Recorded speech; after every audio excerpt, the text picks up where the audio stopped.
Hello students, आज हम lesson number 2 का एक टॉपिक लेने जा रहे हैं, संधारित्रों का संयोजन। अक्सर इसमें श्रेणी क्रम संयोजन जो है वो सबसे अधिक बोर्ड एग्जाम में पूछा जाने वाला प्रश्न होता है। संधारित्रों का श्रेणी क्रम संयोजन के लिए तुल्य धारिता का व्यंजक ज्ञात करना होता है। होता क्या है संयोजन? तो संधारित्रों का संयोजन मुख्यतः दो प्रकार से किया जा सकता है। एक होता है हमारा श्रेणी क्रम संयोजन और एक होता है हमारा समांतर क्रम संयोजन। क्या होता है श्रेणी क्रम, क्या होता है समांतर क्रम? देखिएगा, जैसे हमारे पास में दो या दो से अधिक संधारित्र हैं, उन्हें हमें जोड़ना है तो किस प्रकार से जोड़ सकते हैं? एक तो पहला क्रम ये रहता है कि ये पहला संधारित्र है, ठीक, उसके आगे दूसरा संधारित्र जोड़ दिया जाए, ठीक, इसके आगे तीसरा संधारित्र जोड़ दिया जाए।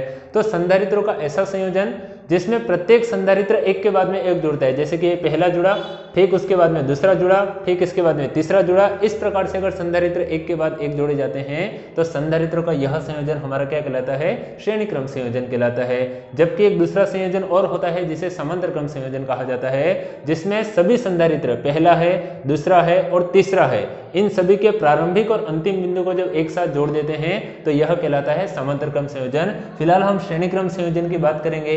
है क्या श्रेणी क्रम संयोजन में? तो हमने संधारित्रों को एक के बाद में एक जोड़ दिया है, यह संयोजन तो क्या कहलाता है? श्रेणी क्रम संयोजन। एक महत्वपूर्ण बात, श्रेणी क्रम संयोजन का उपयोग तब किया जाता है जब आपको तुल्य धारिता का मान कम करना होता है। अर्थात कोई संधारित्र देके रखे हैं और यदि उसमें श्रेणी क्रम संयोजन पूछे तो श्रेणी क्रम संयोजन तभी किया जा सकता है जब हमें तुल्य धारिता का मान क्या करना होता है? कम करना होता है। तो एग्जाम में प्रश्न पूछने का एक तरीका रहता है कि दो या दो से अधिक संधारित्र हैं, यदि तुल्य धारिता का मान कम करना हो तो किस प्रकार का संयोजन उपयोग में लेते हैं? तो हमारा जवाब होना चाहिए कौन से क्रम का संयोजन उपयोग में लेंगे? श्रेणी क्रम संयोजन उपयोग में लेंगे। देखिएगा, श्रेणी क्रम संयोजन में मुख्य बात क्या होती है, इस बात को पहले चर्चा कर लेते हैं। श्रेणी क्रम संयोजन में हम जो सूत्र उपयोग में लेने वाले हैं वो सूत्र होता है Q = CV, जिसमें Q हमारा क्या है? तो आवेश है, C क्या है? चालक की धारिता, और V क्या है? तो विभव है।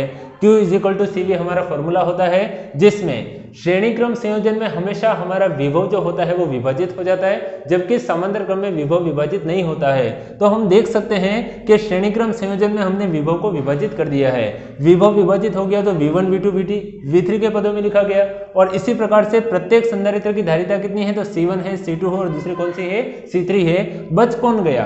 तो हमारे पास में Q आवेश ऐसा है जिसको विभाजित नहीं करना है, तो सभी संधारित्रों पे मैंने समान रूप से कितना आवेश लगा दिया है? Q आवेश लगा दिया है। देखें जरा क्या उत्तर आते हैं। सबसे पहली बात हम जानते हैं, क्या जानते हैं कि जो विभव है उसका विभाजन कैसे किया गया है? तो पहले संधारित्र के सिरों पर विभव तो V1, दूसरे संधारित्र के सिरों पर विभव तो V2 और तीसरे संधारित्र पर कितना होगा? V3। तो कुल विभव कैसे लिखा जाए? कुल विभव लिखने का तरीका होगा, यहां पर क्या लिखा जाएगा? तो कुल विभव इस प्रकार लिखा जाएगा।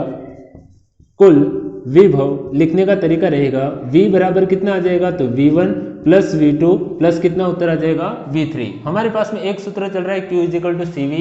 यदि हम V के बराबर सूत्र लिख दें तो किस प्रकार से लिखा जाएगा? सबसे पहले लिखा जाएगा V बराबर क्या लिखा जाएगा? अगर इस Q के अंदर किसका भाग लगा दिया जाए? C का, तो हमारे पास में किसका सूत्र आ गया? V का सूत्र निकल कर आ गया। समीकरण नंबर कितनी हो जाएगी? 1। यदि प्रथम संधारित्र की बात करते हैं, किसकी बात करनी है?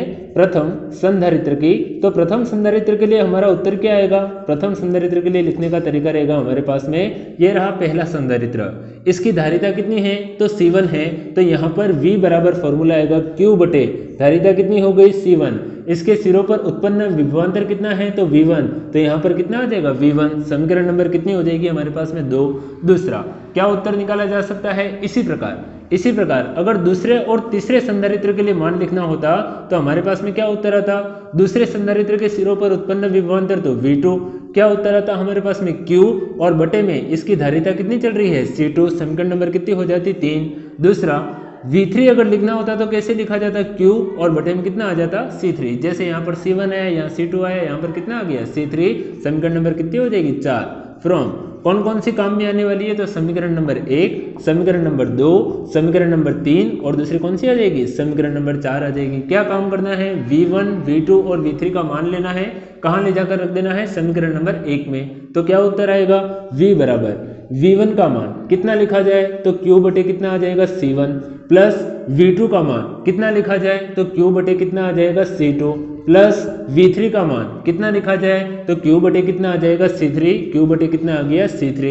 हम ध्यान से देख सकते हैं कि ऊपर वाली टर्म में से Q को कॉमन निकाला जा सकता है। तो Q हमने कॉमन निकाला, अंदर कितना रह गया 1/C1 प्लस 1/C2 प्लस 1 कितना रह जाएगा C3। अगर इस Q का भाग लगा दे तो ऐसा उत्तर रहेगा V बटे में कितना आ जाएगा Q R equal to 1/C1 plus 1/C2 plus 1 कितना आ जाएगा C3 आ जाएगा। हम एक बात और जानते हैं, क्या जानते हैं, Q इज इक्वल टू कितना होता है CV।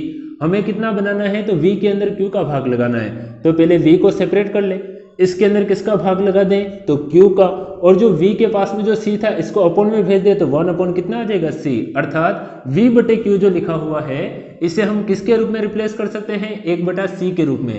क्या उत्तर आएगा हमारे पास में, तो V बटे Q को हमने लिखा है 1/C बराबर क्या उत्तर आया तो 1/C1 प्लस 1/C2 प्लस 1 कितना उत्तर आ जाएगा C3 उत्तर आ जाएगा। ये हमारे कहलाता है संधारित्रों के श्रेणी क्रम संयोजन की तुल्य धारिता का व्यंजक। यदि कितने संधारित्र होते हैं, n संधारित्र होते हैं, कितने संधारित्र होते हैं, n संधारित्र हो, तो लिखने का तरीका रहेगा हमारे पास में 1/C S से, S का मतलब होता है सीरीज कॉम्बिनेशन, श्रेणी क्रम संयोजन को अंग्रेजी में सीरीज कॉम्बिनेशन कहा जाता है, इसलिए इसे CS से दर्शाते हैं। क्या सूत्र आएगा 1/C1 plus 1/C2 plus 1/C3 and so on, series कहां तक चलेगी तो 1 कहां तक चलेगी CN तक चलेगी।